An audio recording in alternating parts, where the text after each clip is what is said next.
Your Excellencies, President Antonio Costa, और president Ursula von der Leyen, जब विश्व की दो सबसे बड़ी लोकतांत्रिक शक्तियां अपने संबंधों में एक निर्णायक अध्याय जोड़ रही है।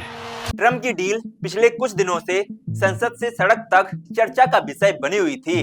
ट्रंप ने ऐलान किया था कि अमेरिका भारत से आने वाले सामान पर टैरिफ 50% से घटाकर 18% कर देगा। बदले में भारत रूस से तेल खरीदना बंद करेगा और अपने व्यापारिक रुकावटों को कम करेगा। डोनाल्ड ट्रंप ने भारत पर रूस से तेल खरीदने के कारण 25% अतिरिक्त टैरिफ लगाया था। उनका कहना था कि इससे रूस को यूक्रेन युद्ध में मदद मिल रही है। ट्रंप ने दावा किया कि भारत ने अमेरिका और वेनेजुएला से तेल खरीदने पर सहमति जताई है। यह तो हो गई पिछले हफ्ते की बात, लेकिन इसके बाद सवाल उठने लगे कि इस डील में आखिर है क्या। विपक्षी दलों ने संसद में सरकार से सवाल पूछे, यह डील कब हुई, कैसे हुई, किन शर्तों पर हुई और इसका एक तरफा ऐलान क्यों किया गया। सरकार की चुप्पी पर भी सवाल उठे। इसके बाद भारत और अमेरिका ने एक ज्वाइंट स्टेटमेंट जारी कर एक अंतरिम व्यापार समझौता की जानकारी दी।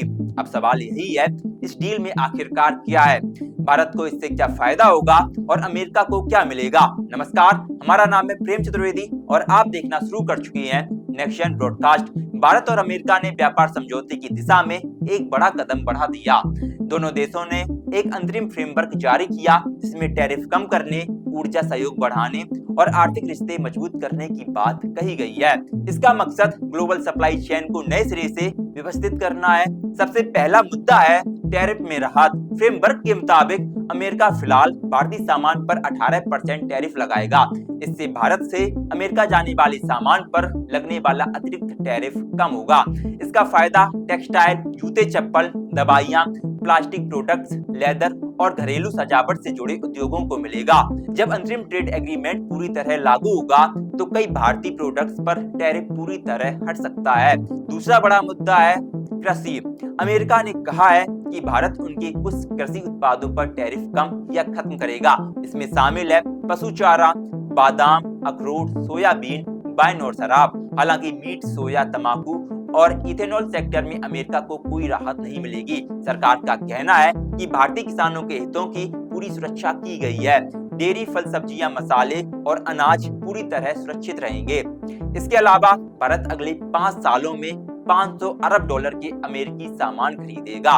इसमें शामिल है तेल और गैस, हवाई जहाज और उनके पार्ट्स, कीमती धातुएं और टेक्नोलॉजी प्रोडक्ट्स। हालांकि विपक्ष ने इस डील की आलोचना की है।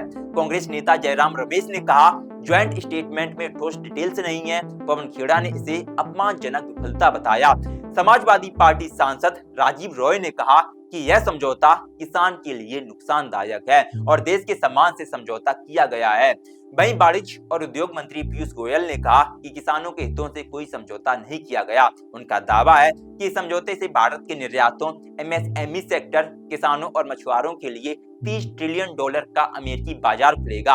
आप इस डील को भारत के लिए फायदेमंद मानते हैं या नुकसानदायक? अपनी राय कमेंट बॉक्स में बताइए। हमारा नाम है प्रेम चतुर्वेदी। आप देख रहे हैं नेक्शन ब्रॉडकास्ट। वीडियो देखने के लिए धन्यवाद।